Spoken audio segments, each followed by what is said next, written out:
Manasseh was only 12 years old when the heavy crown of Judah was placed upon his head. His father, King Hezekiah, was one of the most righteous kings in biblical history. A man who smashed the idols, trusted Yahweh, and saw the angel of the Lord decimate the Assyrian army outside these very walls. Hezekiah had cleansed the land. He had restored the Passover. He had brought Judah back to God. But faith is not inherited through bloodlines, and the righteousness of the father did not pass to the son. For 55 years, the longest reign of any king in the history of Judah or Israel, Manasseh ruled from Jerusalem. And what he did with those 5.5 decades would seal the doom of a nation.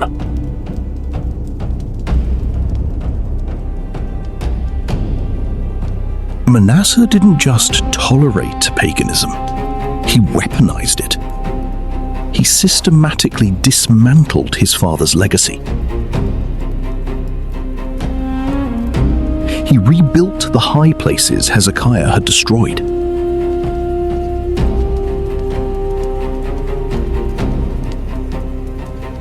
He erected altars to Baal and crafted an Asherah pole, plunging Judah back into the spiritual darkness of the Canaanites.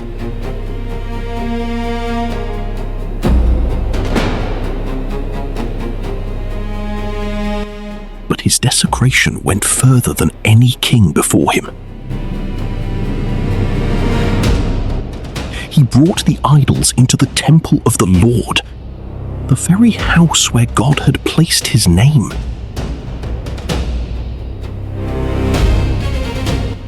He bowed to the starry hosts, practicing sorcery, divination, and consulting mediums.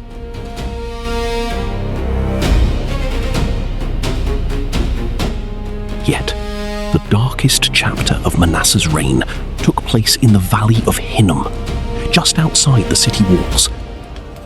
There, the king of Judah committed the ultimate abomination. He sacrificed his own sons in the fire to the Ammonite god Molech.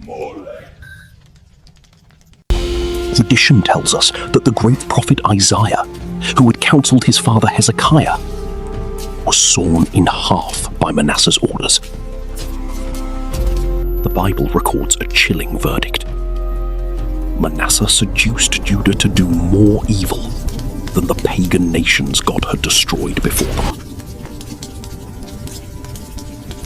Moreover, Manasseh shed very much innocent blood, till he had filled Jerusalem from one end to another. Filled Jerusalem from one end to another. God sent prophets to warn him, but Manasseh and his people paid no attention.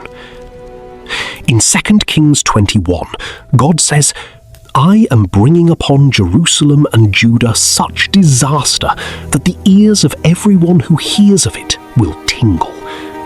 I will stretch over Jerusalem the measuring line of Samaria, the city that was destroyed, and the plumb line of the house of Ahab.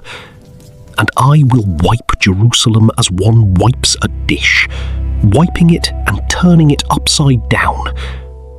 And then this, I will forsake the remnant of my heritage and give them into the hand of their enemies.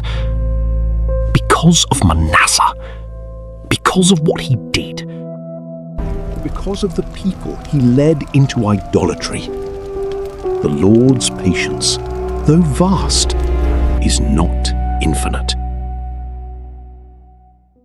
So he brought against them the army commanders of the king of Assyria. The invincible king, the king who thought himself untouchable, was finally broken. The Assyrians captured Manasseh. They put a hook in his nose, bound him with heavy bronze shackles, and dragged him away from the city of David to Babylon.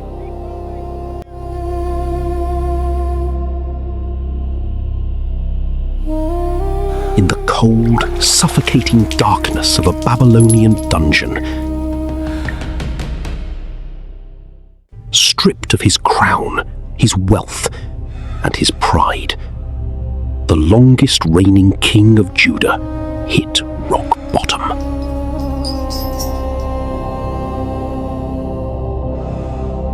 He was utterly alone, with the ghosts of his victims and the weight of his sins.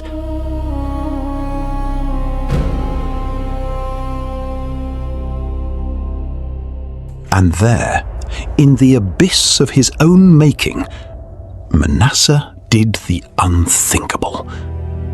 He prayed. He humbled himself greatly before the God of his ancestors.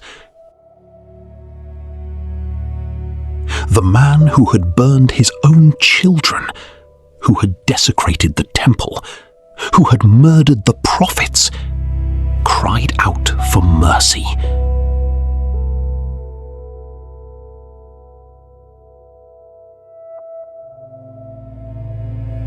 And the God of heaven, whose mercy is as unfathomable as his power, heard his plea.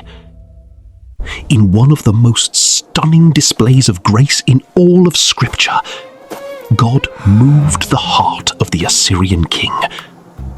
Manasseh was released.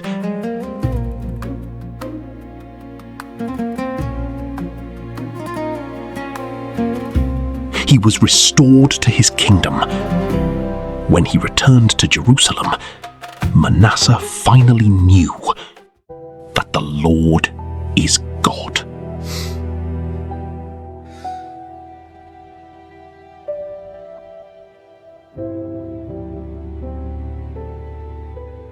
He spent his final years desperately trying to undo the damage of his youth. He tore down the foreign gods, removed the idol from the temple, and restored the altar of the Lord, commanding Judah to serve Yahweh. But the scars remained. The people still sacrificed on the high places, and the seeds of destruction Manasseh had planted would eventually bear the bitter fruit of the Babylonian exile. When Jerusalem finally fell to Babylon, more than a century after Manasseh's death, the Book of Kings places the blame squarely on his shoulders. 2 Kings 24, verse 3 says, "Surely this came upon Judah at the command of the Lord, to remove them out of his sight for the sins of Manasseh." His sin had set something in motion that outlasted his repentance. A generation had been raised in idolatry. A culture had been shaped by half a century of state-sponsored paganism. That does not reverse in one man's prayer, even a genuine one. Yet, the story of King Manasseh stands as a towering monument to a profound biblical truth. No one is so far gone that they cannot be redeemed.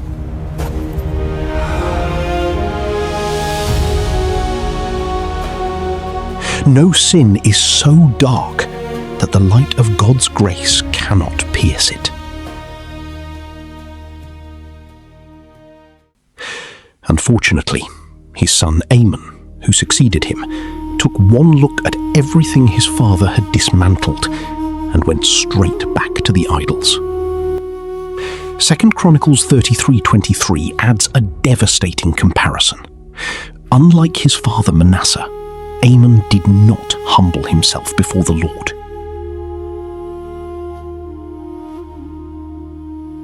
He only increased his guilt. A father's repentance could not guarantee a son's.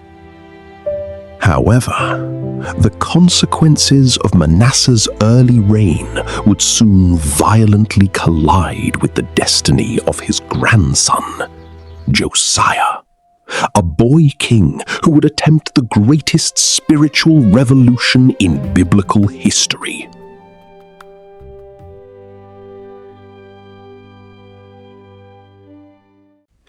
If you want to uncover the dark, hidden histories of the Bible's most powerful monarchs, do not miss the next chapter in our series.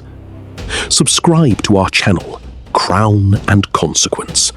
Hit the like button if this story opened your eyes to the depths of God's mercy. And tell us in the comments, do you believe Manasseh's repentance truly erased the blood on his hands? Until next time, remember the crown and fear the consequences.